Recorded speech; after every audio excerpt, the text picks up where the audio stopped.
আল্লাহকে ভয় করার এক নাম্বার উপকার, যারা দুনিয়াতে আল্লাহকে ভয় করবে কিয়ামতের ময়দানে আল্লাহ তাদেরকে নিরাপত্তার চাদরে ঢেকে নেবেন। আল্লাহকে ভয় করার দুই নাম্বার উপকার, কিয়ামতের ময়দানে 7 শ্রেণীর মানুষকে আল্লাহ আরশের ছায়া তলে জায়গা দান করবেন। এর মধ্যে এক শ্রেণী হলো ঈমানদার। বুখারী শরীফের 660 নম্বর হাদিসের বর্ণনা, ওয়া রাজুলুন তালাবাতহু ইমরাতুন যাতু মানসিবিন ওয়া জামাল, সুন্দরী বংশীয় কোন সম্ভ্রান্ত নারী আমাকে আপনাকে তার দিকে আহ্বান করছে অপকর্ম করার জন্য। ওই মুহূর্তে ওই যুবক সুন্দরী ওই নারীর সামনে গিয়ে বলে, ইন্নী আখাফুল্লাহ, আমি আল্লাহকে ভয় করি। যে ব্যক্তি কোন নারীর সামনে গিয়ে বলে আমি আল্লাহকে ভয় করি, অপকর্ম করতে পারবো না, আল্লাহ নবী কয় এই ব্যক্তিটাকে আল্লাহ কিয়ামতের ময়দানে আরশের ছায়া তলে জায়গা দিয়ে দিবেন। তাহলে আল্লাহকে ভয় করার দুই নম্বর উপকার, কিয়ামতের ময়দানে আল্লাহর আরশের ছায়া তলে জায়গা পাওয়া যাবে। এই হাদিসের মধ্যে আরেকটা অংশ আছে, ওয়া যাকারাল্লাহ খালিয়ান ফাফাদাত আইনা। কিছু বান্দা আছে রাতের বেলা সারা দুনিয়ার মানুষ ঘুমায়, 2টা 3টা বাজে আল্লাহর কাছে নির্জনে বসে বসে আল্লাহর ডাকে আর চোখের পানি পড়ে। অনেক মানুষ ঘুমায়, বিবি ঘুমায়, বাচ্চা ঘুমায়, এই ব্যক্তি উঠে আল্লাহকে স্মরণ করে বলে আল্লাহ লা ইলাহা ইল্লাল্লাহ সুবহানাল্লাহ, মনে আর চোখ দিয়ে পানি পড়ে। হাদিস দ্বারা বোঝা যায় এই বান্দা আল্লাহর ভয়ে চোখ দিয়ে পানি আসে, এই বান্দাকেও কিয়ামতের ময়দানে আরশের ছায়াতলে জায়গা দিয়ে দিবেন। তাহলে আল্লাহকে ভয় করার 2 নম্বর উপকার, কিয়ামতের ময়দানে আরশের ছায়ায় জায়গা পাওয়া যাবে। আল্লাহকে ভয় করার 3 নম্বর উপকার, গুনাহ মাফ করে দিবে আল্লাহ সুবহানাহু। আপনাদের একটা মজার হাদিস শোনাই, এটা বুখারী শরীফের বর্ণনা, বুখারী শরীফের 3478 নম্বর হাদিস, 3478 নম্বর হাদিস। এই হাদিসটা মনোযোগ দিয়ে শুনেন। রাসূল আকরাম সাল্লাল্লাহু আলাইহি সাল্লাম বলেন, আন্না রাজুলান কানা ক্বাবলাকুম, তোমাদের পূর্বের জামানায় এক ব্যক্তি ছিল। এই ব্যক্তি এমন একজন ব্যক্তি ছিল, রাসাবাহুল্লাহু মালা, আল্লাহ পাক তাকে প্রচুর সম্পদ দান করেছেন। ফাকালা লিবানিহি, এই লোকটা তার সন্তানদেরকে ডাক দিয়ে বললেন, ও আমার সন্তানরা, দেখেন কি বলে, ফাকালা লিবানিহি লাম্মা খুদিরা, তার যখন মরণ হবে অবস্থা, মারা যাবে লোকটা, ওই মুহূর্তে ছেলেদেরকে ডাক দিয়ে কয়, আইয়া আবিন কুনতু লাকুম, এই আমি তোদের কেমন বাবা ছিলাম একটু বলতো। এক ব্যক্তি, তাকে আল্লাহ প্রচুর সম্পদ দিয়েছে, ছেলেদেরকে ডাক দিয়েছে, সন্তানদেরকে ডাক দিয়ে কয় আমি তোমাদের কেমন বাবা ছিলাম একটু বলো তো। সন্তানরা জবাব দেয়, খায়রা আবি, আপনি উত্তম বাবা ছিলেন, আপনি অনেক ভালো বাবা। এবার এই লোকটা জবাব দেয়, ফাইন্নী লাম আমাল খায়রান কত্তু, আমি তো জীবনে কোনো ভালো কাজ করি নাই। এরপরেও তোমরা সন্তানরা আমাকে বলতেছো আমি তোমাদের উত্তম বাবা, কিন্তু আমি জীবনেও ভালো কাজ করি নাই। শোনো তোমরা, ফাইদা মুত্তু, আমি যখন মারা যাই, যেহেতু তোমরা বলছো আমি ভালো বাবা, আর তোমরা আমার একজন ভালো সন্তান, আমাকে তোমরা অনেক ভালোবাসো, তাই বলছো আমি একজন ভালো বাবা। ভালো বাবা হিসেবে তোমাদেরকে আমি ওসিয়ত করে যাচ্ছি, ফাইদা মুত্তু, আমি যখন মারা যাব, ফাহরিকুনি, আমাকে তোমরা জ্বালাইবা, সুম্মা সাকুনি, জ্বালিয়ে কয়লা করে আমার ছাইগুলা তোমরা জাররুনি ফি ইয়াউমিন আসিফ, প্রবল ঝড়ের মধ্যে বাতাসের মধ্যে ছিটিয়ে দিবা। বুঝছেন সবাই? ওই ব্যক্তি সন্তানদেরকে কয়, তোমরা তো বললা আমি ভালো বাবা, আমি তো দুনিয়াতে কোনো ভালো কাজ করি নাই, এক কাজ করবো, আমি মারা গেলে আমাকে আগুনে পুরাইবা, আগুনে পুরানোর পর কয়লা বানাইবা, এই ছাইগুলা প্রচন্ড বাতাসের মধ্যে উড়াইয়া দিবা। তো ছেলেরা ওয়াদা দিছে, জি আব্বা ঠিক আছে। মারা গেছে, মারা যাওয়ার পর ফাফালুহু, সত্যি সত্যি এই কাজ করছে, পুরাইয়া। আপনারা কিন্তু আমার এই কাজ করেন না, মুসলমানদেরকে পুরানো যায় না, নাকি করবেন না? এইগুলা করতেন না। তো সত্যি সত্যি কি করছে এমন তো মাসালা জানি আমরা, এখন আর পুরানো যাবে না। নবীজি আগের যুগের একটা হাদিস আমাদেরকে জানাইছে। তো নবীজি সাল্লাল্লাহু আলাইহি সাল্লাম বলেন, ওই ব্যক্তির বাবা মারা, ওই ব্যক্তি মারা যাওয়ার পর তার সন্তানরা তাকে পুড়িয়েছে, পুরানোর পর তাকে বাতাসের মধ্যে উড়াই দিয়েছে। ওই ব্যক্তির টার্গেট হইল যে আমার তো আর কোথাও খুঁজে পাওয়া যাবে না, বাস আমি বেঁচে গেলাম। জামাআহুল্লাহ, আল্লাহ সব একত্রিত করছে, সুবহানাল্লাহ। একত্রিত করার পর আল্লাহ পাক রব্বুল আলামিন বলেন, মা হামালাকা আলা হাযা, কিরে এই কাজ করছো কেন? ওই বান্দা জবাব দেয়, মা খাফাতু, আল্লাহ আপনার ভয় করছে, আল্লাহ আমি আপনার ভয় করছি। আল্লাহকে তাই কাহা হাদিস আছে তালাক্কাহু বিরহমাতিল্লাহ, আল্লাহর রহমত তাকে ঢেকে দিয়ে তাকে আল্লাহ মাফ করে দেয়। আল্লাহর ভয় গুনাহ মাফের কারণ। রব্বানি ছাত্রদের 3 নাম্বার বৈশিষ্ট্য, তারা আল্লাহকে ভয় করবে। আর আল্লাহর ভয় যখন আমাদের মধ্যে এসে যাবে তখন আমাদের গুনাহগুলো আল্লাহ মাফ করে দিবে। আল্লাহকে ভয় করার 4 নাম্বার উপকার, আল্লাহকে যারা ভয় করবে 4 নাম্বার উপকার আল্লাহকে ভয় করার। 3টা জিনিস আছে এমন, যে 3টা জিনিস মুক্তি দেয় মানুষকে, যে 3টা জিনিস নাজাত দেয়, মুক্তি দেয় মানুষকে। কয়টা জিনিস? 3টা। ভালো করে মনে রাখবেন। একটা কিতাব আছে আস-সিলসিলাতুস সহিহা, 1802 নাম্বার হাদিস। এই হাদিসের মধ্যে আল্লাহ নবী বলেন সালাসুন মুনজিয়াত, 3টা জিনিস আছে মানুষকে মুক্তি দেয়। 1 নাম্বার তাকওয়াল্লাহি আযজা ওয়া জাল ফিস সিররি ওয়াল আলানিয়া, গোপনে প্রকাশ্যে যেই ব্যক্তি আল্লাহকে ভয় করে ওই ব্যক্তি দুনিয়ার বিপদ আপদ থেকে মুক্তি পেয়ে যায়, আল্লাহ তাকে মুক্তির ব্যবস্থা করে দেয়। গোপনে প্রকাশ্যে সর্ব অবস্থা আল্লাহকে ভয় করে। 2 নাম্বার ওয়াল কাউলু বিল হাক্কি, সত্য কথা বলে। ফির রিজা ওয়াস সুখাত, কেউ সন্তুষ্ট হোক বা অসন্তুষ্ট হোক এই লোকটা সত্যি কথা বলে। এই লোকটাও সত্যি বলার কারণে সামান্য সময় বিপদে পড়লেও আল্লাহ পাক রব্বুল আলামিন দুনিয়া আখিরাতে তাকে মুক্তির ব্যবস্থা আল্লাহ করে দিবেন। 3 নাম্বার ওয়াল কাস, যে ব্যক্তি মধ্যম পন্থা অবলম্বন করে সচ্ছলতার সময় এবং দারিদ্রতার সময় মধ্যম পন্থা যে ব্যক্তি অবলম্বন করে এই ব্যক্তিকেও আল্লাহ পাক রব্বুল আলামিন বিপদের সময় মুক্তির ব্যবস্থা করে দেন। তাহলে এর মধ্যে 1 নাম্বার ছিল কি আল্লাহকে ভয় করা। তো জেনে নিলাম আমরা আল্লাহকে ভয় করার 4 নাম্বার উপকার, বিপদ আপদ থেকে আল্লাহ মুক্তি দান করেন। 5 নাম্বার উপকার আল্লাহকে ভয় করার, জান্নাতে যাওয়ার রাস্তা আল্লাহ সহজ করে দেয়। তিরমিজি শরীফের 2450 নাম্বার হাদিস, 2450, قال رسول الله صلى الله عليه وسلم, আল্লাহ নবী বলেন মান খাফা আদলাজা ওয়া মান আদলাজা বালাগাল মানজিলা। ভালো করে শুনেন, মান খাফা আদলাজা ওয়া মান আদলাজা বালাগাল মানজিলা। আল্লাহ নবী বলেন যে ব্যক্তি ভয় পায়, আমি মনে হয় ওই সময় যদি রওনা করি আমি আমার কাঙ্ক্ষিত গন্তব্যে পৌঁছতে পারবো না, আমি লক্ষ্যে পৌঁছতে পারবো না। ওই লোক চিন্তা করে আমি যদি সকাল 10টায় রওনা করি, না না, আমি যে উদ্দেশ্যে রওনা করলাম আমার উদ্দেশ্য হাসিল হবে না। এই খবর অনুবাদ এটা, মান খাফা, যে ব্যক্তি এই ভয় করে, ব্যাখ্যা আসছে আল্লাহ ইয়াসিলা ইলাল মানজিল ফিল মিআদ, সময় মতো সে তার মঞ্জিলে পৌঁছতে পারবে না। ওই ব্যক্তি কি করে? আদলাজা, ভোরে ভোরে রওনা করে। জ্ঞানী ব্যক্তিরা ভোরে ভোরেই রওনা করে, বরং রওনা করে গুলিস্তান সায়েদাবাদ গিয়ে ফজরের নামাজ পড়ে, এরপরে ওখান থেকে রওনা করে। কেন? যে আমি মনে বুঝতে পারবো না যদি আমি পরে রওনা করি।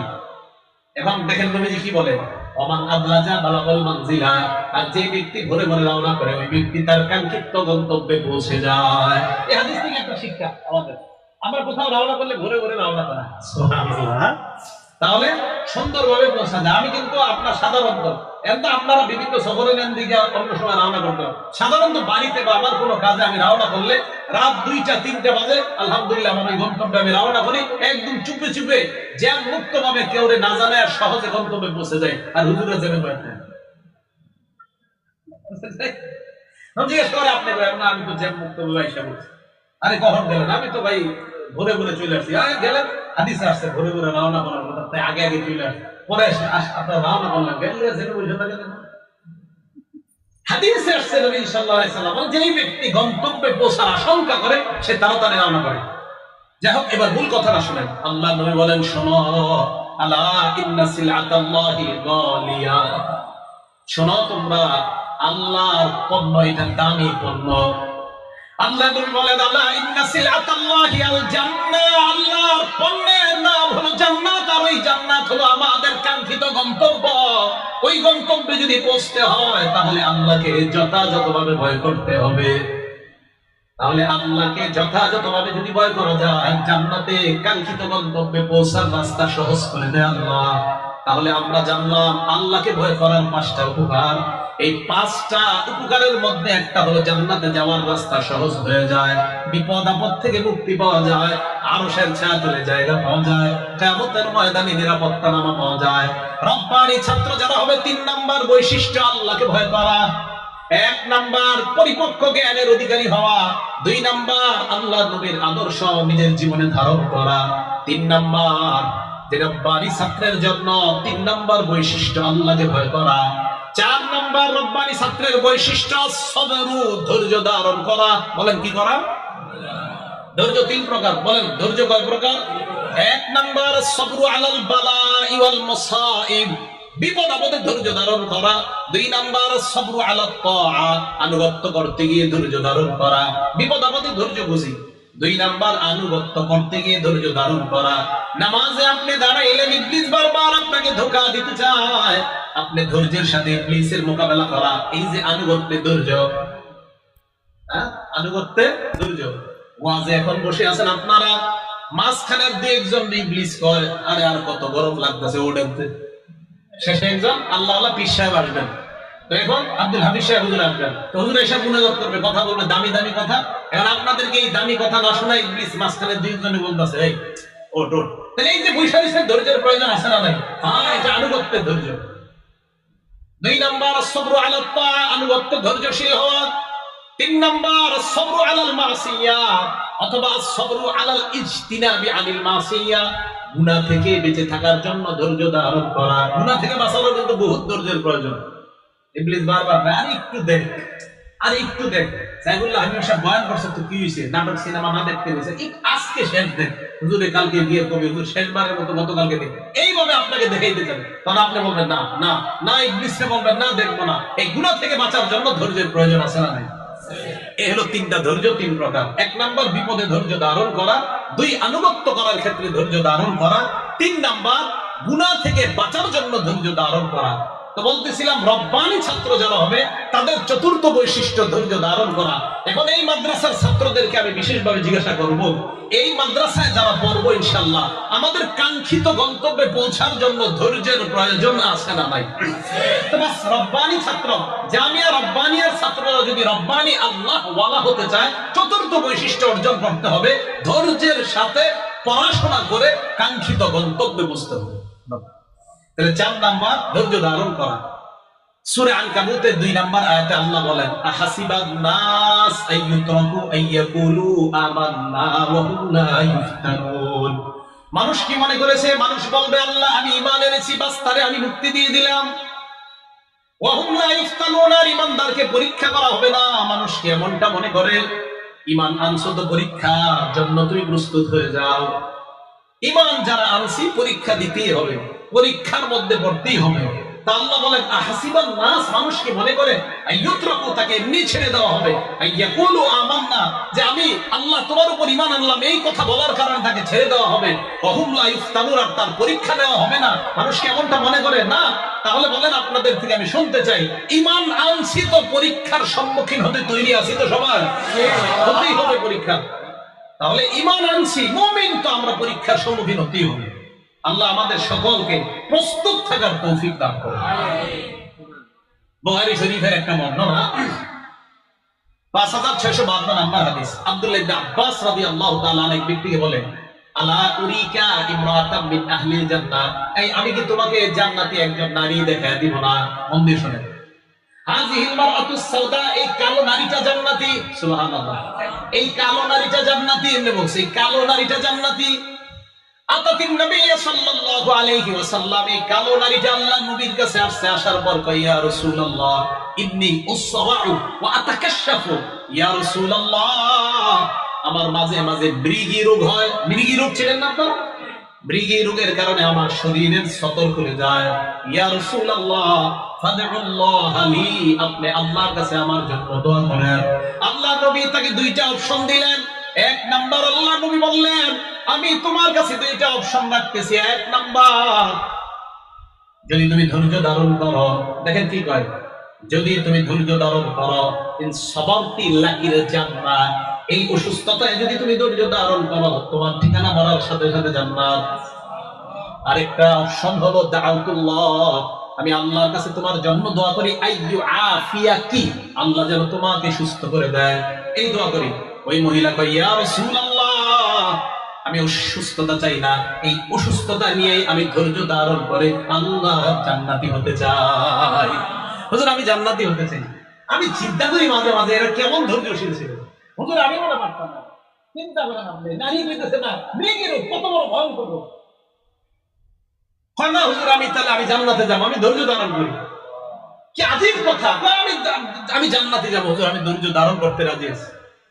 পরে ওই নারী বলতেছি ইয়া রাসূলুল্লাহ আমার তো সতর খুলে যায়, আল্লাহর কাছে শুধু এতটুকু দোয়া করেন আমার সতরটা যেন খুলে না যায়। ফাদা লাহা, নবী সাল্লাল্লাহু আলাইহি সাল্লাম এতটুকু অংশের জন্য বললেন আল্লাহ ওই রোগের দ্বারা তুমি তাকে জান্নাত দিও, আর তার এই যে সতর খুলে যায় আল্লাহ আমি তোমার কাছে দোয়া করতেছি তার এই অবস্থাটা থেকে আপনি তাকে হেফাজত করেন।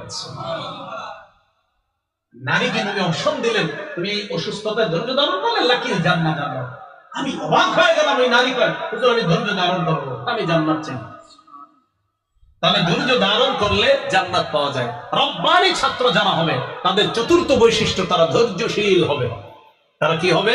ধৈর্যশীল হবে রব্বানী ছাত্ররা। 5 নাম্বার বৈশিষ্ট্য, আসল কথাটা মন দিয়ে শোনেন।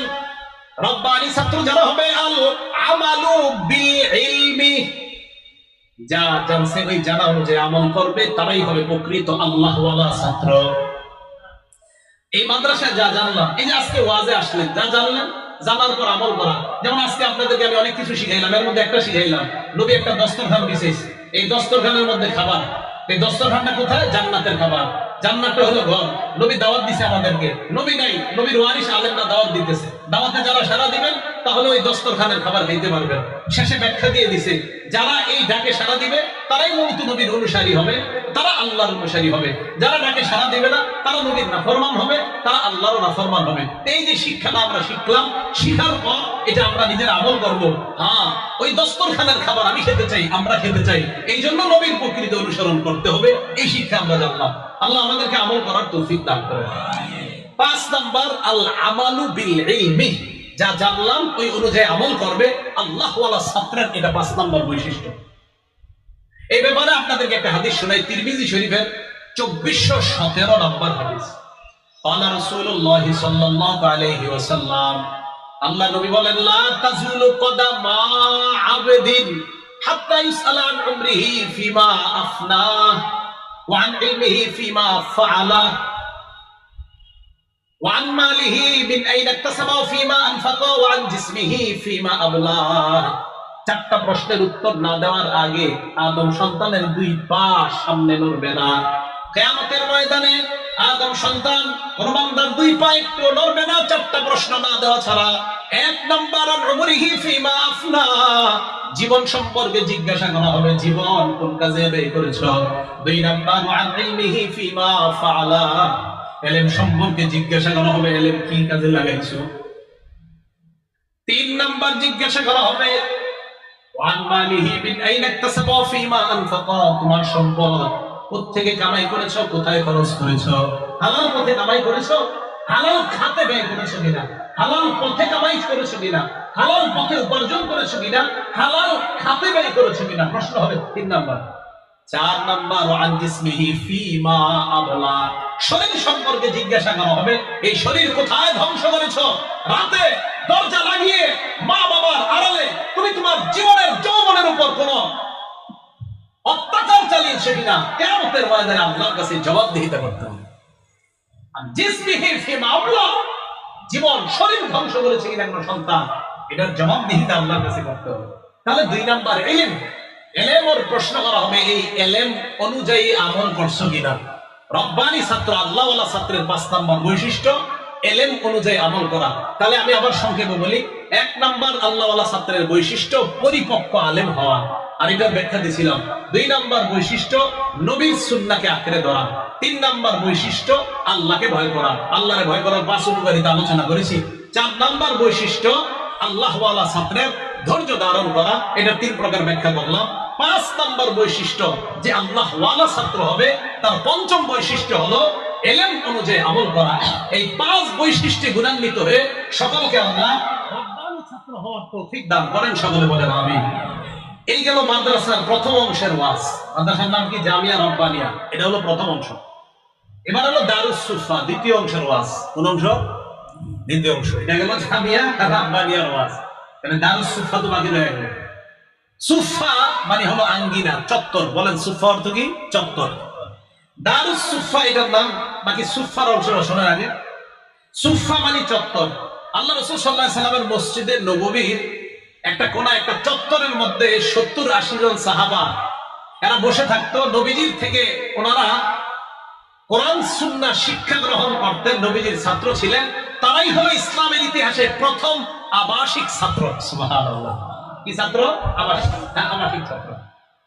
এদেরকে ইতিহাসে বলা হয় আসহাবুস সুফা। এবার দেখেন, আসহাব মানে ওয়ালা, সুফা মানে চত্বর। তাহলে আসহাবুস সুফা মানে চত্বরওয়ালা, চত্বরের অধিবাসী। তো আসহাবুস সুফা মানে নবীজির মসজিদের ওই চত্বরে যে সাহাবারা বসে বসে কোরআন হাদিস শিখতেন, তাদেরকে বলা হয় আসহাবুস সুফা, মানে চত্বরের অধিবাসী, চত্বরের সাহাবা। সুবহানাল্লাহ। এই মাদ্রাসার নাম দারুস সুফা। এই মাদ্রাসা গঠন করার দ্বিতীয় উদ্দেশ্য, ওই আসহাবে সুফা নবীর মসজিদের ওই চত্বরে যে 70-80 জন সাহাবারা যেমন ইতিহাসের শ্রেষ্ঠ ছাত্র ছিল, জামিয়া রাব্বানিয়ার ছাত্ররা যেন ওই সুফার সাহাবাদের মতো শ্রেষ্ঠ ছাত্র হতে পারে, এই মাদ্রাসা গঠনের এটা দ্বিতীয় উদ্দেশ্য। তাহলে সুফা ওই চত্বরে যে ছাত্র ছিল তাদের মতো এই মাদ্রাসার ছাত্ররা হওয়ার চেষ্টা করতে হবে। আসহাবে সুফাদের ব্যাপারে বুখারী শরীফের 442 নম্বর হাদিসের মধ্যে আসছে, আবু হুরায়রা রাদিয়াল্লাহু তাআলা আনহু বলেন, ইন্নী রাআইতু 70 মিন আসহাবিস সুফা, আমি আসহাবে সুফার 70 জনকে এমন দেখেছি, মা আলাইহিম রিদা, আরেক বর্ণনায় মা মিনহুম রাজুলুন আলাইহিম রিদা, তাদের কারো শরীরের মধ্যে আমি বড় কোনো চাদর দেখি নাই। কারো শরীরের মধ্যে দেখছি ইজার, একটা লুঙ্গি, অথবা কিসাউন, অথবা ছোট চাদর। দেখেন কি কয় আবু হুরায়রা বলেন, আমি তাকায় দেখলাম, রাবাতুহু ফি আনাকিহিম, এই লুঙ্গি আর চাদর গলার মধ্যে পেঁচাইছে, গলায় লুঙ্গি চাদর গলায় পেঁচানোর পর তাকায় দেখলাম তাদের কারো লুঙ্গি, কারো চাদর হাঁটু পর্যন্ত, কারো আর একটু নিচ পর্যন্ত যায়, এটাই তাদের পোশাক, এটাই তাদের পোশাক। দেখছেন, এই জন্য আল্লাহ তাদেরকে কি কবুল করছে। তা আবু হুরায়রা রাদিয়াল্লাহু আনহু আরেকটা হাদিস মনে পড়ে গেছে, তিরমিজি শরীফের 2368 নম্বর হাদিস, আন্না রাসূলুল্লাহ সাল্লাল্লাহু আলাইহি ওয়াসাল্লাম সাল্লা বিন নাস, নবীজি সাহাবাদেরকে নিয়ে নামাজে দাঁড়াইতেন। আমরা তাকে দেখতাম ওই নামাজের মধ্যে ইয়াখিরু রিজাল মিন মাকামাতিহি, কোন কোন সাহাবা দাঁড়ানো থেকে পড়ে যায়, দাঁড়ানো থেকে পড়ে যায়। জানুনি কেন? ক্ষুধার যন্ত্রণায়। কিসের যন্ত্রণায়? আমরা কত আরামে, কত সুন্দর এই আরামের মধ্যে শিক্ষার পরিবেশ যে আল্লাহ করে দিয়েছে, সকলে বলেন আলহামদুলিল্লাহ। তাদের ত্যাগের কারণে আজকে আমরা এই আরামে শিক্ষা গ্রহণ করতে পারতেছি। তাদের ত্যাগের কারণে মসজিদে এসির মধ্যে আমরা নামাজ পড়তেছি, এটা তাদের ত্যাগ, নিঃসন্দেহে, কোনো সন্দেহ নাই। এজন্য একদল ত্যাগী মানুষের মাধ্যমে ভবিষ্যৎ প্রজন্ম এগিয়ে যেতে পারে। আমি রাব্বানিয়ার উস্তাদরা আছে এখানে, ছাত্ররাও আছেন এখানে। এই রাব্বানিয়ার উস্তাদ ছাত্র আপনারা প্রাথমিক এখন এই মাদ্রাসায়, আপনাদের মাধ্যমেই, আপনাদের ত্যাগের কারণে এই মাদ্রাসাটা ইনশাআল্লাহ অনেক দূর এগিয়ে যাবে। একদল ত্যাগী হতে হয়, একদল ত্যাগ করতে হয়, তাদের এই ত্যাগটা পরবর্তী প্রজন্ম ভোগ করে। মানে ভোগ করার অর্থ এই না আপনারা কিছু পারবেন না, না, ওই সব আপনারা সদকায়ে জারিয়া হিসাবে আপনাদের আমলনামায় প্রতিটা মুহূর্তে আল্লাহ পাক রব্বুল আলামিন এটা পৌঁছে দেন। একদল ত্যাগ করতে হয়। আসহাবে সুফার মধ্যে যারা 70 জন বা 80 জন খুব কষ্ট করে এইভাবে চলাফেরা করে, এই আসহাবে সুফার শ্রেষ্ঠ একজন ছাত্রের নাম আবু হুরায়রা রাদিয়াল্লাহু তাআলা। কি নাম বলেন তো? আবু হুরায়রা রাদিয়াল্লাহু তাআলা। এই আবু হুরায়রা রাদিয়াল্লাহু তাআলা ক্ষুধার যন্ত্রণায় মসজিদে যখন বসে থাকতেন, এক বন্ধুরা আসছে, মানুষ দেখে বলতো এটা পাগল, পাগল।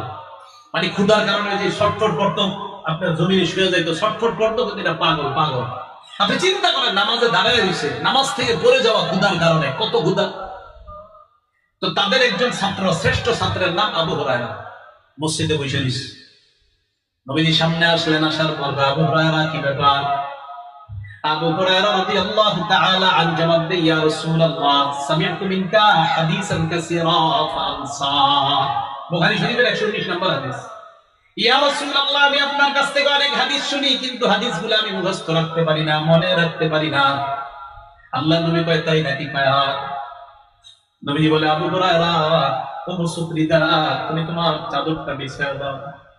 আমাদেরকে যদি স্বপ্নে ঈশা করি একবারে চাদর বিছায় দিতে। আবু হুরায়রাকে বললেন চাদরটা বিছাও। আবু হুরায়রা বলেন ফাবাসাতহু, আমি আমার চাদর বিছাইলাম। চাদর বিছানোর পর তাকায় দেখলাম গরাফা বিয়াদিহি, আল্লাহ নবী কি যেন এইভাবে চাদরের মধ্যে ঢেলে দিচ্ছে, হাতে কিছু নাই, হাতে কিছু নেই। ঢেলে দেওয়ার পর আল্লাহ নবী বললেন আবু হুরায়রা আযুম্মু, এটা এবার তুমি তোমার বুকের সাথে মিশাও। আবু হুরায়রা বলেন জমানতুহু, আমি ওই চাদরটা আমার বুকের সাথে এইভাবে আমি মিশাইলাম। আবু হুরায়রা বলেন আল্লাহর কসম, ওই দিনের পর থেকে ফামা নাসিতু বাদাহু শাইআ, ওই চাদর বুকের সাথে মিশানোর পর আমি যা শুনি আর কখনো ভুলি না, যা শুনি আর কখনো ভুলি না। আসলে কি এই মাদ্রাসার এই ছাত্রদের এমন ছাত্র হওয়া দরকার আছে না নাই? আমাদের সাইফুল্লাহ হাবিবি সাহেব হুজুর আমারে গতকালকে বলছে, আমারে বলছে, উনি ওনার উদ্দেশ্য ব্যক্ত করছে। তো বললেন যে উদ্দেশ্য হলো এই মাদ্রাসার নামকরণের দুটি উদ্দেশ্য। এক, এখানে ছাত্ররা যেন রব্বানি আল্লাহ ওয়ালা ছাত্র হয়, এটা হলো এক নাম্বার উদ্দেশ্য। দুই নাম্বার উদ্দেশ্য হলো এখানে ছাত্রগুলা যেন ওই সুফা আসহাবে সুফা নববীর মসজিদে নববীর চত্বরে যে ছাত্ররা ছিল তাদের মতো যেন হুজুর এই জায়গায় এক একটা ছাত্র তৈরি হয়। এটা হলো এই মাদ্রাসার নামকরণের দুটি উদ্দেশ্য। এখন আপনাদের কাছে জানতে চাই, এই যে মাদ্রাসা নামকরণের দুটি উদ্দেশ্য, এই দুটি উদ্দেশ্য বাস্তবায়ন করতে আমাদের যদি মাঝে মাঝে উনি আমাদেরকে ডাকে, কোনো কারণে আমাদেরকে ডাকে, দোয়ার প্রয়োজন হয়, পরামর্শ দেওয়ার প্রয়োজন হয়, যে কোনো ভাবে আমাদেরকে ডাকলে আমরা ইনশাআল্লাহ তার আহ্বানে সাড়া দিতে তৈরি আছি ইনশাআল্লাহ। আসহাবে সুফফার যে ছাত্ররা পড়াশোনা করত তাদের জন্য কিন্তু আরেক দল মানুষ কাজ করতো বাহিরে গিয়ে, জানেন? এরা পড়াশোনা করত, আরেক দল গিয়ে কাজ করত, তারা বিভিন্ন জিনিস সংগ্রহ করে আনতো, আর আসহাবে সুফফার ছাত্ররা লেখাপড়া করতো। এজন্য আমি আপনাদের কাছে আবদার করে যাবো, ওনার এই মাদ্রাসা তো ওনার না, উনি প্রতিষ্ঠা করছে, উনি মরে যাবেন, কালকে চলে যাবে, পরের দিন চলে যাবে, একদিন চলে যাবে, আরেকজন এখানে দায়িত্বে আসবে, উনিও চলে যাবে, আরেকজন আসবে। তবে মনে রাখবেন, দিনই প্রতিষ্ঠান কখনো থেমে থাকবে না, এটা জয়রত সামনের দিকে চলবেই। মানুষগুলো চলে যাবে, প্রতিষ্ঠানগুলো চলে যাবে না। তাই এই প্রতিষ্ঠানের দেখাশোনার দায়িত্ব কাদের বলেন তো? আমাদের জোরেও নেই, কাদের বলেন? এই মসজিদ মাদ্রাসা এগুলো দেখাশোনার দায়িত্ব কাদের? আমাদের। ইনশাআল্লাহ মহব্বত করবো তো ইনশাআল্লাহ।